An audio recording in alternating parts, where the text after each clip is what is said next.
I want you to just close your eyes for a second. Okay. Listen to this in your head. The sharp, irregular pop of a thick cut of steak, sizzling over an open wood fire. Oh, yeah. Best sound in the world. Right. But now I want you to wipe that image completely clean. Replace it with the gentle, sterile hum of an incubator. That is quite the pivot. It is. Just picture stainless steel surfaces, white coats, climate-controlled bioreactors. Because today, these two entirely separate universes are actually colliding right on your plate. They really are. Yeah. And it brings up such a massive question. Exactly. It forces us to ask this really profound question. Can a high-tech biolaboratory ever truly replicate the taste of a campfire? It's a huge challenge. It is. So welcome to this deep dive. Our mission today is to explore whether lab-produced meat can ever replace those ancient, complex culinary flavors. We're pulling from a pretty massive stack of research today. Yeah, we got a lot of ground to cover. We really do. We're looking at scientific studies by cultured meat pioneer Mark Post, reports from the Nature Food Journal, the Good Food Institute, and the FAO. Which gives us the hard data, right? Exactly. But we're also weaving in the culinary science side of things, pulling from legends like Harold McGee and Heston Blumenthal. Because it's really a collision of engineering and anthropology. Oh, I like that. Engineering and anthropology. Yeah, I mean, if we only look at the cellular data coming out of the bioreactors, we miss the human element entirely. Right, the actual experience of eating. Exactly. Modern science is attempting to reverse engineer a biological structure, but, human kitchens didn't reverse engineer anything. They evolved in tandem with nature over millennia. Okay, let's unpack this. We need to start with the biotech burger itself, the what and the why of it all. The baseline, yeah. For anyone listening who tracks this industry, you probably already know we aren't talking about plant-based patties here. No, not at all. We are talking about cultivated biological tissue, real meat. The baseline for this was set back in 2013 when Dr. Mark Post debuted the very first lab-grown burger. I remember that. It was a huge media event. It was, and the biological mechanics of it are pretty well documented at this point. You basically take a biopsy of animal stem cells, right? And you put them in a nutrient-rich medium to multiply. It's kind of like a greenhouse. Yeah, exactly. Instead of planting a seed in soil to grow a plant, scientists are planting a stem cell in a nutrient bath to grow a burger. But the real bottleneck, and what those recent Nature food reports focus heavily on, is that bath itself. The nutrient medium. Right. The nutrient medium is the entire ballgame. For a really long time, the industry relied heavily on something called fetal bovine serum, or FBS. Which sounds intense. It is. It's an incredibly potent cocktail of growth factors, but it's harvested from the blood of cow fetuses. Wow. Okay. That's a massive paradox right there. Exactly. You cannot claim to be revolutionizing animal welfare and decoupling meat from slaughter if your primary growth medium requires you to harvest from a slaughterhouse. Right, that totally undermines the whole mission. It does. So the race to synthesize a replacement for FBS is just staggering right now. Scientists are trying to formulate entirely synthetic or, plant-derived recombinant protein mediums. They essentially have to trick a mammalian cell into thinking it is still inside a living, breathing cow. Which is wild to think about. They have to perfectly calibrate the amino acids, the vitamins, the sugars, the signaling proteins. The signal elements. It's like trying to compose a symphony, but every single instrument is a microscopic molecule, and if one string is out of tune, the cells just stop dividing. What's fascinating here is the massive why that is driving that agonizing level of molecular calibration. Why go through all this trouble, right? Exactly. The scientific community is pushing through these bottlenecks to address 3 planetary-scale crises that are outlined in the FAO reports. Let's lay those out for the listener. First, there's the environmental footprint. Traditional animal agriculture is massively resource-intensive when it comes to land and freshwater. Not to mention the greenhouse gas emissions. Right. It contributes a significant percentage of global emissions. Mm-hmm. Second, you have the animal welfare component, which, seeks to bypass industrial factory farming entirely. And the third one is just pure math, isn't it? It is. The sheer math of a rapidly growing global population. Finding a way to generate vast amounts of protein without expanding our agricultural footprint is just a mathematical necessity. So the stakes are literally planetary. But here is where my skepticism kind of kicks in. Okay, let's hear it. Sure. Biologically, it's meat. Under a mass spectrometer, a cultivated cell is indistinguishable from a cell taken from a grazing Angus steer. Molecularly identical, yes. But if that cell never lived in a pasture, If it never walked around, we are completely removing the environment from the equation. We are. Will we ever accept it on our plates? To understand what the biolaboratory is actually trying to replace, we have to look backward.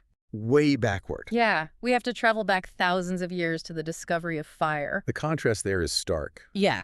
I mean, the laboratory is an exercise in absolute sterile control. The ancient kitchen is an exercise in managed chaos. Managed chaos. I love that. Drawing on Harold McGee's brilliant book on food and cooking, we see that early humans didn't just heat their food up. No, they completely transformed it. They subjected it to violent chemical transformation. When a piece of meat hits a hot surface, the proteins denature. Right, they literally change shape. Yeah, they physically unwind from their coiled natural state, and they squeeze out moisture. The solid fats begin to melt, bathing the muscle fibers. And then you hit that crucial temperature threshold. About 300 degrees Fahrenheit, right? Yep, and that's when the magic happens. The Maillard reaction. I can geek out over this all day. The Maillard reaction is arguably the most important chemical equation in human culinary history. It really is. It's that cascading reaction between amino acids and reducing sugars under high heat. And it isn't just a simple, A plus B equals C. Not at all. They collide, they break apart, and they recombine into literally hundreds of volatile aroma compounds. That is what gives a seared steak its savory browed crust. But remember, ancient kitchens were chaotic. The Maillard reaction in a controlled pan is one thing, but cooking over an open fire introduces an entirely different chemical library. Oh, absolutely. Consider the fuel source itself. If you cook over wood, you are burning organic matter that contains lignin. And that lignin breaks down. Right. As it breaks down under heat, it releases highly specific phenolic compounds into the smoke. So it changes depending on the wood. Exactly. If you use oak, you get a very heavy, intense flavor. But if you use cherry or apple wood, the lignin breaks down into compounds like syringol, which gives that classic smoky aroma, Oh, wow. and guaiacol, which carries these subtle notes of vanilla and spice. Those compounds literally coat the meat and penetrate the surface. See, here's where it gets really interesting. Yeah. Because you also have earthen pots that have absorbed the rendered fats of like 100 previous meals. The cookware itself adds flavor. Right. You have wild fermentation breaking down proteins before the meat ever even touches the heat. All of these environmental variables merge to create a biological memory of flavor in the food. The memory of the environment. Yes. So a bioreactor can grow the muscle cells fine, but how does a sterile stainless steel petri dish replicate the unpredictable, chaotic magic of meat smoked over a wild cherry wood fire? Can science manufacture that kind of chaos? And that right there is the defining complication of the entire cultivated meat movement. It pushes us directly into the psychology of flavor. Because flavor isn't just happening on our tongues. Exactly. It's not just a chemical transaction happening on your taste buds. It is a highly complex neurological event happening in your brain. Which means if cooking were just pure chemistry, like a simple math equation of amino acids, sugars, and phenols, we could synthesize it perfectly and inject it into a lab-grown patty tomorrow. But we can't, because it's not just chemistry. The sources point us to Heston Blumenthal for this. Oh, the chef. Yeah, he practically pioneered the study of food perception and multisensory integration. Right. Blumenthal demonstrated that flavor is fundamentally altered by context. It combines gustatory taste, olfactory smell, texture, visual cues, and most importantly, memory and auditory processing. Auditory processing. So what you hear changes what you taste. Yes. Let's ground this in one of his most famous studies.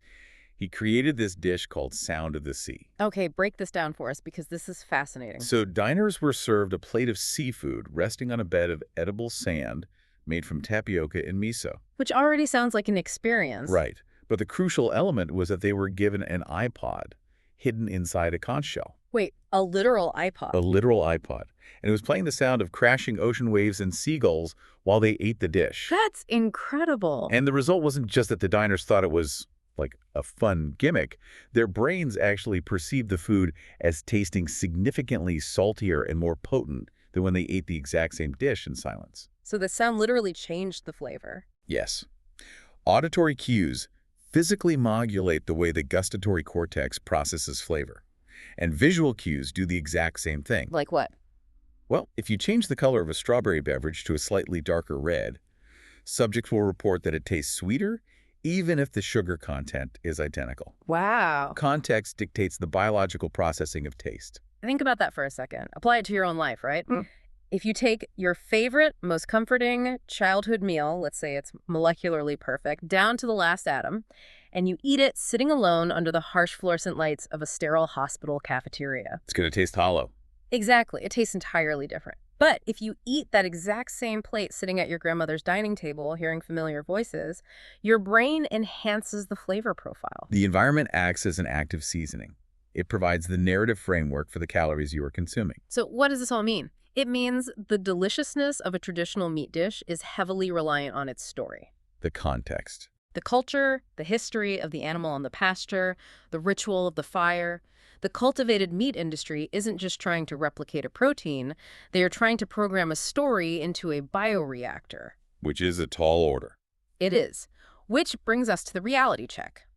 Where does the technology actually stand today in trying to build the physical architecture of that story? Well, we are moving past the days of the simple, mushy cell slurry from 2013. Thank goodness. According to the latest data from the Good Food Institute, the frontier right now is 3D bioprinting. Printing meat. Yeah. Scientists are attempting to layer distinct types of cultivated cells, muscle, fat, and connective tissue, into structured, three-dimensional shapes that actually resemble a whole cut, like a steak or a chicken breast. So we have the primary colors, basically, the muscle cells, but we are really struggling to paint the masterpiece. Because Blumenthal's point about texture creates a massive biological problem here. A petri dish naturally grows a flat, two-dimensional sheet of cells. If texture drives flavor memory, how on earth is a lab building the physical, three-dimensional architecture of a fixed steak? Because if you just stack a billion cells on top of each other? The cells in the middle are going to suffocate and die. Right, because they don't have blood flow. That is the vascularization problem. In a living animal, a complex network of blood vessels delivers oxygen and nutrients to every single cell deep inside the muscle tissue. But a lab-grown chunk of meat doesn't have a heart-pumping blood. Exactly. Without a cardiovascular system, a lab-grown tissue can only grow a few millimeters thick before the inner core undergoes necrosis. It literally dies. That's a huge bottleneck. So how are they fixing that? To solve this, researchers are designing edible microscaffolding. Scaffolding? Like for a building? Yeah, but microscopic. They're using plant-derived polymers, like alginate from seaweed, or, get this, even decellularized plant leaves. Wait, what does that mean? They literally take a spinach leaf, strip it of its plant cells, but keep its intricate vascular vein structure. No. Then they seed the animal cells onto that framework so the nutrients can flow through those tiny veins. That is absolute science fiction. It really is. But, okay, even if they solve the scaffolding, they still face the myoglobin hurdle, according to the sources. Yes, myoglobin is crucial. Right, myoglobin is the oxygen-binding protein in muscle tissue. It is what gives raw beef its red color and its distinct, sort of metallic, bloody flavor profile. But a cow only produces high levels of myoglobin because it is actually moving. Yes, its muscles are doing work, demanding oxygen, but lab-grown cells are completely sedentary. They just float in a bath. Exactly. Without the biological stress of exercise, the cells don't naturally produce adequate myoglobin. The resulting tissue is pale and lacks that deep, iron-rich flavor baseline. So scientists have to artificially induce it, or add it back in later, which really complicates the purity of the whole process. And then we hit the final boss of the texture challenge, connective tissue and bone. The internal architecture. I look at cooking traditional meat like pouring a concrete building. The muscle and fat are the concrete, sure. But the collagen, the cartilage, and the bone are the structural rebar inside. That's a great analogy. When you slow cook a bone-in piece of meat, that rebar doesn't just hold the shape. The bone conducts heat differently throughout the cut. The marrow renders out from the inside. And the collagen breaks down. Yes. The tough collagen slowly breaks down into those rich, lip-coating gelatins that carry volatile flavor compounds all across your palate. But a lab-grown steak currently lacks that internal rebar entirely. It has no bones. It does not possess an organic skeletal structure. Right. So when subjected to the aggressive heat of a grill, the lack of robust connective tissue means the structural integrity often just fails. It falls apart. Right. The bite, the chew, the way the tissue physically pushes back against your teeth. These are the mechanical sensations that our brains have associated with meat for literally 2 million years. So we have this profound conflict running through all of our sources today. On one side, we have the crushing environmental and mathematical necessity of the bioreactor. We have to do it to survive. Right. But on the other side, we have the sensory perfection, the tradition, and the deep neurological memory of nature. It feels like an unstoppable force meeting an immovable object. It really does. Efficiency versus tradition, nature versus the lab. How does the global food system resolve this? Well, if we connect this to the bigger picture, the forecasting models from the FAO and the Good Food Institute suggest the resolution is not a winner-takes-all scenario. Okay, so it's not all lab meat or all traditional farming. No, we are not inevitably marching toward a dystopian future where traditional pastures are outlawed and all human protein is dispensed from a stainless steel vat. So a completely synthetic food supply isn't actually the goal here. Not at all. The models point toward what they call a hybrid world. We are looking at the emergence of a two-tiered plate. I really love that concept. Let's break down the two tiers for the listener. Sure. So in the coming decades, traditional pasture-raised meat will likely transition into an artisanal, highly valued commodity. Like it becomes a luxury. Exactly. It becomes the champagne of protein. Because of its larger environmental footprint and higher cost, you simply won't consume it mindlessly. Right, you wouldn't just grab it on a Tuesday. No. You will reserve it for special occasions, for cultural holidays, for moments where the story of the animal, the terroir, the pasture, and the ritual of the fire are the entire point of the meal. And then cultivated, lab-grown meat steps in to handle the immense daily caloric heavy lifting. The functional eating. Yeah. Look at your own weekly grocery consumption, right? We all have functional meals. The quick fast food burger you grab on a road trip, or the Tuesday night ground beef tacos where you just need to feed your family quickly after a long day of work. The sensory nuances of a sherry wood fire really don't matter in a drive-thru. They don't. You're just trying to get some protein. Exactly. Yeah. Cultivated meat is perfectly suited for that functional tier. It can be produced efficiently, customized for optimal nutritional profiles, and deployed with a fraction of the land and water use. It's brilliant. It elegantly balances our undeniable, desperate need for planetary sustainability with our deeply human need to preserve our cultural heritage. It's the best of both worlds. We offload the destructive volume of factory farming to the bioreactors, preserving the artisan craft of traditional agriculture for the moments that actually matter. It forces us to respect the meat we do choose to harvest from nature, rather than just treating it as a cheap, infinite resource. It makes it special again. Exactly. So just to recap the wild journey of this deep dive, we started in the sterile bioreactors, looking at the molecular complexities of replacing fetal bovine serum. Then we travel back to the dawn of the ancient kitchen. Right, unraveling the chaotic chemistry of the Maillard reaction and the phenols of wood smoke. We explored the psychology of flavor. Discovering through Blumenthal's Sound of the Sea that our brains heavily season our food with context and memory. Yeah, that was mind-blowing. And then we outlined the intense bioengineering hurdles of 3D printing a steak, from spinach leaf scaffolding to myoglobin to the connective tissue rebar. It's a lot to overcome. And finally, we looked at how a hybrid model of functional and artisanal meat might save both our planet and our culinary traditions. It really is a massive paradigm shift in our relationship with calories. But, this raises an important question, and is a thought I really want to leave with the listener today. Let's hear it. We've established through Blumenthal's work that a huge portion of a dish's deliciousness is inextricably tied to its story, its context, and its memory. The environment as an active ingredient. Precisely. So what happens when that foundational story changes? Oh, wow. Is flavor something that only exists in the present, purely as a chemical interaction on your gustatory receptors? Or does flavor actually live in the past? That's deep. Think about it.